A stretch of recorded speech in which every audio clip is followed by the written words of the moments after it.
Thank you, Mr. President. I hope the presiding officer and my other colleagues had a great Father's Day this Sunday.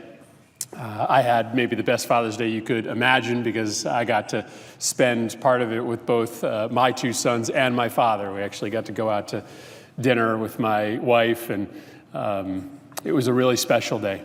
And so I come here with a both light and heavy heart. Light because I got to experience Father's Day in a way that I wish thousands of other people did across the country, because given these pretty stunning statistics, these are the numbers of people that are killed by guns every year. There are tens of thousands of people all across this country who are losing their fathers and losing their sons, in part because this body, the United States Senate, doesn't do anything to try to stem the scourge of gun violence across this country. And so, Mr. President, as you know, I try to come down here every week for just about 10 minutes or so and try to give some voice to the victims of gun violence. And I thought today, 24 hours having passed Father's Day, maybe we can talk a little bit about those who have lost their fathers and who have lost their sons.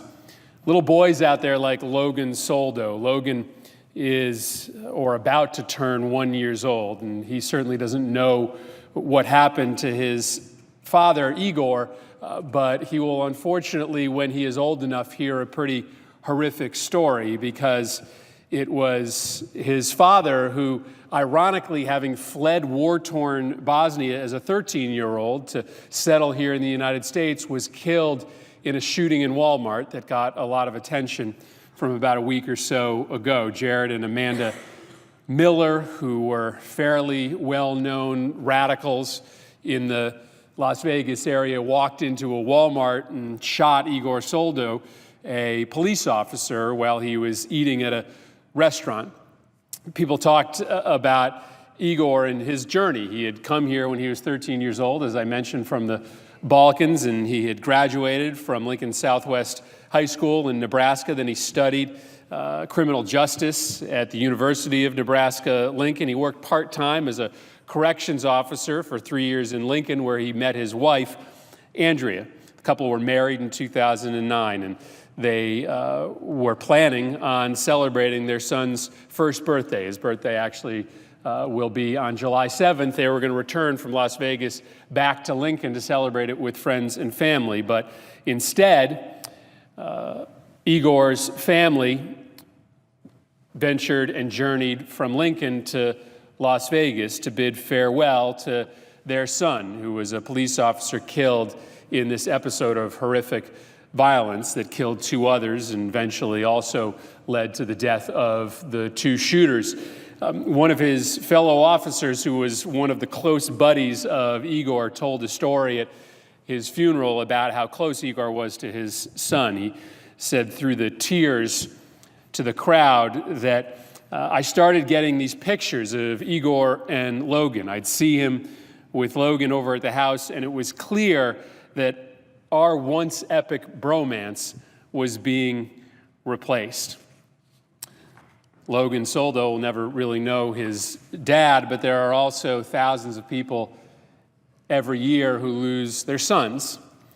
And some of my colleagues might have had the chance this weekend to read an op-ed in the Washington Post written by Mark Barden and David Wheeler. Mark and David lost their sons, David and Daniel and Ben, in Sandy Hook. And they talked about what Father's Day has become. They said, we know that Father's Day is meant to be a day when fathers sit back on their couches, watch sports, and take it easy. But this Father's Day, we ask you to do something differently. Look at your children, your beautiful, growing, pesky children who bring you so much joy and sometimes cause you so much heartache, and really ask yourself this: am I doing everything I can to keep them safe? Because the answer to that question, if we all answer honestly, clearly is no. And of course that's the answer here in the United States Senate, because as we have witnessed over 70 school shootings since Sandy Hook, 35 this year alone, 35 school shootings, we're not even halfway through the year. 31,000 people a year, 2,600 a month, 86 a day killed by guns. We do nothing. Nothing. We tried to pass a pretty simple bill that would expand the number of sales that were subject to background checks, something supported by 80% of the American public on the floor of this Senate, but because of a Republican filibuster, we couldn't get it to a final vote. And so the numbers clearly aren't moving people. Hopefully the stories will. Stories like that of one particular father who has become the face in many ways of the Sandy Hook tragedy, Neil Heslin.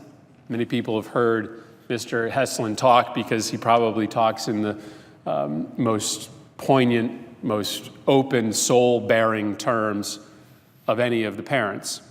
And so 24 hours removed from a Father's Day that many of us got to spend with our dads and our kids, let me just leave you with the words of Neil Heslin, somewhat at length, from his testimony before the Senate Judiciary Committee. On December 14th, Jesse, Neil's son, got up and got ready for school. He was always excited to go to school. I remember that day we stopped at Misty Vale Deli. It's funny the things you remember. And I remember the hug he gave me when I dropped him off. He just held me. He rubbed my back. I can still feel that hug. And Jesse said, "It's going to be all right. Everything's going to be okay, Dad." Looking back, it makes me wonder, what did he know? Did he have some idea about what was going to happen?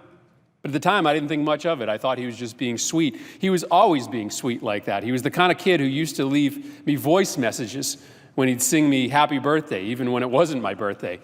I'd ask him about it, and he'd say, "I just wanted to make you feel happy." Half the time, I felt like he was the parent and I was the son. Just taking a break from Neil's testimony for a second. This was Neil's only family. He was separated from his wife. Neil's been unemployed, bopping between different housing situations. His entire family, his entire life was his son, Jesse. Neil went on to say, Jesse just had this idea that you never leave people hurt. If you can help somebody, you do it. If you can make somebody feel better, you do it. If you can leave somebody a little better off, you do it. They tell me that's how he died. When he heard the shooting in Sandy Hook Elementary that day, he didn't run and hide. He started yelling. People disagree on the last thing he said. One person who was there said he yelled, "Run." Another person said he told everybody to run now. What I know is that Jesse wasn't shot in the back. He took 2 bullets. The first one grazed off the side of his head, but that didn't stop him from yelling. The other hit him in the forehead. Both bullets were fired from the front. I hate to say it, but even when you know your community has been hit, you hope and pray it wasn't your boy. They tell us all to go to the fire station and wait to see if our kids would make it out of school. By 3:30, maybe 4 o'clock, they told us there were no more survivors. I should have realized. They basically told me my son was dead, but I waited. I told people what to look for, what he'd been wearing that day. He had this striped shirt and this Carhartt jacket and these pants that fit him in September, but he hit a growth spurt. I gave the description and I waited some more. I waited and I hoped until 1:30 in the morning. That's when they told me he wasn't coming. Breaking away from his testimony again for a second, I was at that firehouse, and I will never, ever forget the scene of Neil Heslin sitting by himself hours after hours. Returning to his testimony, he concludes by saying, before he died, Jesse and I used to talk about maybe coming to Washington someday. He wanted to go to the Washington Monument. When we talked about it last year, Jesse asked if we could come and see the president. I said that I can be a little cynical about politicians, but Jesse believed in you. This is Neil talking to us. He learned about you in school, and he believed in you. I want to believe in you too. I know you can't give me Jesse back. Believe me, if I thought you could, I'd be asking you for that. But I want to believe that you will think about what I told you here today. I want to believe that you'll think about it, and then you'll do something about it, whatever you can do, to make sure that no father has to see what I've seen.